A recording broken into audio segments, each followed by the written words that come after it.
কথা শুনে, তার ওই বক্তব্য, তার ওই উদ্যোগের কারণে যত লোক সওয়াব করেছে, আল্লাহ আপনার নির্দেশ অনুযায়ী ওই কোটি কোটি টাকা তার আমলনামায় লেখা হয়েছে। ওই সারা রাতের তাহাজ্জুদ তার আমলনামায় লেখা হয়েছে।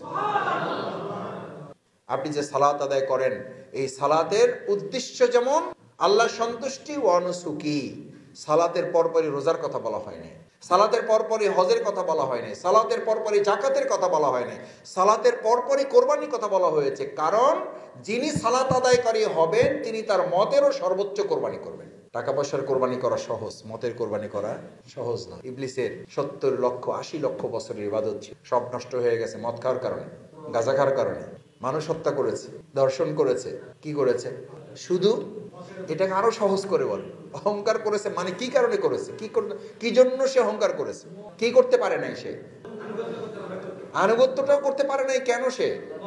সে তার নিজের মতের কোরবানি করতে পারে নাই, সে তার মতের কোরবানি করতে পারে নাই। সে বলেই বসেছে আনা খায়রুম মিন, আমাকে কি করতে বলেন আপনি? আমি তো তার চেয়ে ভালো, আমি তো তার চেয়ে ভালো বুঝি, আমি তো তার চেয়ে বেশি কাজ করি, আমি তো তার চেয়ে উত্তম, আমি তো আগুনের তৈরি, সে তো মাটির তৈরি। এটা হইতে পারে না।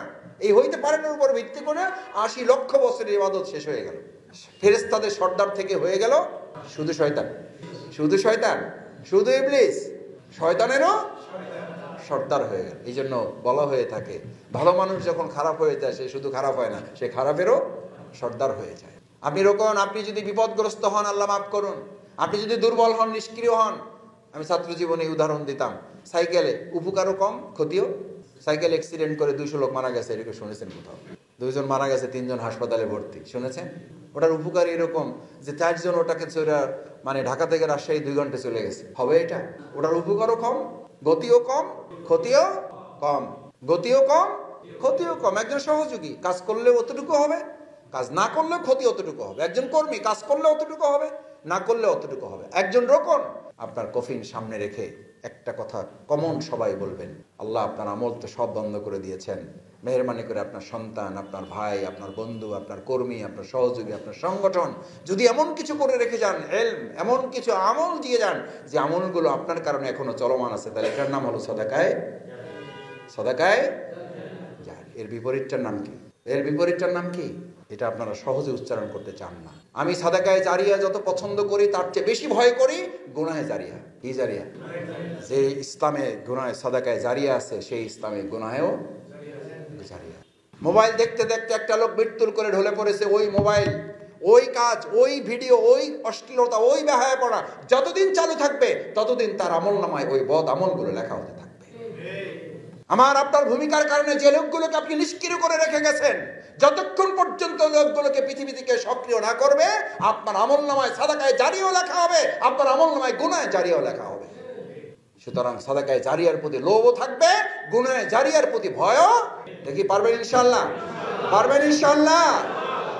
বনি ইসরায়েলের এক যুবককে হাজির করা হয়েছে, stand up, take your book and read it, এই বই নাও এবং পড়ো, তোমার আমলনামা, ইকরা কিতাবাক, বই পড়ো, তোমার রিপোর্ট। বনি ইসরায়েলের যুবককে হাজির করা হয়েছে, তার আমলনামার অনুযায়ী তাকে জাহান্নামে ডিক্লেয়ার করা হয়েছে। আল্লাহ সুবহানাহু ওয়া তাআলা ফেরেশতাদেরকে নির্দেশ দিলেন, ওর এর বাইরে, ব্যক্তিগত আমলের বাইরে অতিরিক্ত আর কোন আমল আছে কিনা? ফেরেশতারা বলেন আছে, সেগুলো নিয়ে আসো। পাল্লায় তোলা হলো, ওগুলো ওজন দেওয়া হলো, ওগুলো মাপা হলো, তার সামনে হিসাব পেশ করা হলো। দেখা গেল তার সামনে বলা হলো, আপনার জীবনে তো তাহাজ্জুদ কাজা নাই। সুবহানাল্লাহ। আপনার জীবনে তো কয়েকশো কোটি টাকার জাকাতের সওয়াব এখানে লেখা আছে, কয়েকশো কোটি টাকা আল্লাহর দরবারে দান করার হিসাব এখানে লেখা আছে। ও বলছে যে এই রিপোর্ট আমার না, ভুল রিপোর্ট, আমি কিছুই করিনি, আমি 100 কোটি টাকা জাকাত তো দূরের কথা, আমার জাকাতই ফরজ হয়নি, আমি তাহাজ্জুদ নিয়মিত কাজা হওয়ার তো দূরের কথা, আমি তাহাজ্জুদ মাঝে মধ্যে পড়ছি কিনা সেটাই তো আমার মনে পড়ে না। আল্লাহ তাআলা বললেন, তাহলে ফেরেশতারা তোমরা কি করছে? ফেরেশতারা বললেন, আল্লাহ, এই লোকটার এই আমলের মধ্যে এগুলো তেমন কিছু নাই, কিন্তু সে মানুষকে এমনভাবে উৎসাহিত, অনুপ্রাণিত, উজ্জীবিত করত, এমনভাবে উৎফুল্লিত করতো আপনার দিনের প্রতি, তার ওই কথা শুনে, তার ওই বক্তব্য, তার ওই উদ্যোগের কারণে যত লোক সওয়াব করেছে, আল্লাহ আপনার নির্দেশ অনুযায়ী ওই কোটি কোটি টাকা তার আমলনামায় লেখা হয়েছে, ওই সারা রাতের তাহাজ্জুদ তার আমলনামায় লেখা হয়েছে। এমন এক আমলের সন্ধান ওর মধ্যে পাওয়া গেল। আল্লাহ বললেন, আমার এই বান্দা যদি ওই আমলের সাথে গোটা পৃথিবীর মানুষের জন্য সুপারিশ করত, আমি আল্লাহ তার ওই আমলে এত সন্তুষ্ট হয়েছিলাম, গোটা পৃথিবীর মানুষকে আমি ক্ষমা করে জান্নাতে দিয়ে দিতাম। ভাইয়েরা, রোকন হিসাবে আপনাকে উৎসাহিত উদ্বুদ্ধ করার মতো ক্যাপাসিটি আপনার মধ্যে থাকতে হবে, ইনফ্লুয়েন্স করার মতো ক্যাপাসিটি, ইন্সপায়ার করার মতো এনকারেজিং ক্যাপাসিটি আপনার থাকতে হবে। এই রোগাগ্রস্ত সমাজে রোকন হিসাবে এই ভূমিকা থেকে আপনাকে আমাকে বের হয়ে আসতে হবে। পারবেন ইনশাআল্লাহ? যদি পারেন তাহলে আমাদের এই রোগাগ্রস্ত সমাজকে আমরাই অভিজ্ঞ চিকিৎসকের ভূমিকা পালন করে সুস্থ সমাজে পরিণত করবো। পারবেন ইনশাআল্লাহ? আজকে চ্যালেঞ্জ, জামাতের দিকে মানুষ তাকায় না, মানুষ তাকায় আপনার দিকে। আপনাকে দিয়ে জামাত ইসলামীকে বিশ্লেষণ করে। আপনি কেমন? জামাত ইসলামী সেই রকম। জামাতে তো আলাদা কোনো অস্তিত্ব নাই। রাসূল করিম সাল্লাল্লাহু আলাইহি সাল্লামের সময় ইসলাম বুঝাবার জন্য ইসলামের কোনো চরিত্রকে আঁকা হয়েছিল না সাহাবীদেরকে দেখাই দেওয়া হতো?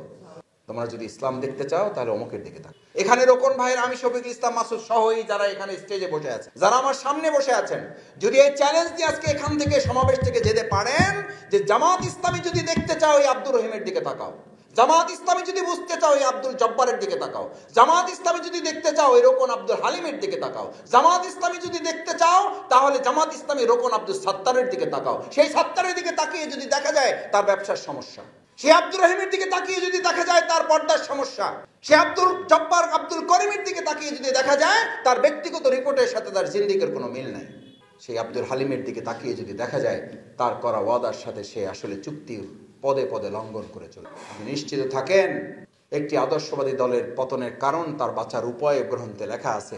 একটি আদর্শবাদী দলকে কখনো বিপরীত আদর্শের লোকেরা ধ্বংস করতে পারে না, ধ্বংস করে ওই আদর্শের লোকদের দ্বারাই। আমাদের 2024 সালে 5ই আগস্টের আগে যে চ্যালেঞ্জ ছিল, এখন চ্যালেঞ্জ কম না বেশি? সামনে আরো কমবে না বাড়বে? বাড়বে। সময় যত ভালো হবে চ্যালেঞ্জ তত বাড়বে। এই চ্যালেঞ্জ কর্মীরা এবং সহযোগীরা নেবে। কারা নিবে? দেখে ইনশাআল্লাহ চ্যালেঞ্জ নেবেন ইনশাআল্লাহ। আল্লাহ আপনাদের হাতগুলো কবুল করুন। আপনাদের কষ্ট বাড়াতে চাই না। রোকনদের সবচেয়ে বড় ছিল অনুসুকি, আপনার কোরবানি। আপনার কোরবানির মূল ভাগ দুটো করে দিয়েছেন, আল্লাহ তাআলা করে দিয়েছেন। অতুজাহিদুনা ফি সাবিলিল্লাহি বিআমওয়ালিকুম ওয়া আনফুসিকুম, জান এবং মাল দিয়ে লড়তে হবে। কি দিয়ে লড়তে হবে বলেন? কি দিয়ে বলেন? হইল না, এটা উল্টা বলেন কেন? আল্লাহ বলছেন মাল এবং জান, আর আপনি বলেন জান এবং মাল। আল্লাহর কথা উল্টানোর ক্ষমতা এখানে কার কার আছে? এটা বুঝে শুনে বলি তা বলছে না। বুঝে শুনে বললে তো আপনার ইমানই থাকবে না, আমার ইমানই থাকবে না। জাহিদুনা শব্দ ব্যবহার করা হয়েছে, লড়াইয়ের কথা বলা হয়েছে, সংগ্রামের কথা বলা হয়েছে, অথচ মাল এবং জানের কথা বলা হয় নাই। আয়াত পাইলে আমাকে দিয়ে আমাকে হেল্প করেন। রাসূল করিম সাল্লাল্লাহু আলাইহি সাল্লামকে দিন বিজয়ের জন্য আল্লাহ পৃথিবীতে সবচেয়ে বড় প্রথম নিয়ামত দিয়েছেন বিবি খাদিজা রাদিয়াল্লাহু তাআলা আনহা। কি হিসাবে? কি হিসাবে দিয়েছেন? ফাইন্যান্সিয়াল গার্ডিয়ান হিসেবে, অর্থনৈতিক অভিভাবক দিয়েছেন আগে, তারপরে আবু তালেব আব্দুল মোতালেব পলিটিক্যাল গার্ডিয়ান দিয়েছেন, সোশ্যাল গার্ডিয়ান দিয়েছেন। প্রথম গার্ডিয়ান দিয়েছেন কি? মালের গার্ডিয়ান। খাদিজা রাদিয়াল্লাহু তাআলা বললেন, যা লাগে আপনি খরচ করেন, চালায়ে যান, কোনো অসুবিধা নেই, আপনাকে কেউ হারাতে পারবে না। এই কথা বলার মতো রোকনদের মধ্যে হিম্মত থাকতে পারবেন ইনশাআল্লাহ। এই টার্গেটগুলোকে আমরা বাস্তবায়ন করতে পারবো ইনশাআল্লাহ এবার পরিকল্পনায়। আল্লাহ সুবহানাহু ওয়া তাআলার কাছে সেই প্রত্যাশা ব্যক্ত করে আপনাদের সবাইকে আন্তরিক ধন্যবাদ, কৃতজ্ঞতা জানিয়ে এই বছরের 25 সালে যে টার্গেট রমনা থানা সাহস করে নিয়েছেন আপনারা, এই টার্গেট বাস্তবায়নে আল্লাহ যেন আমাদেরকে সাহায্য করেন।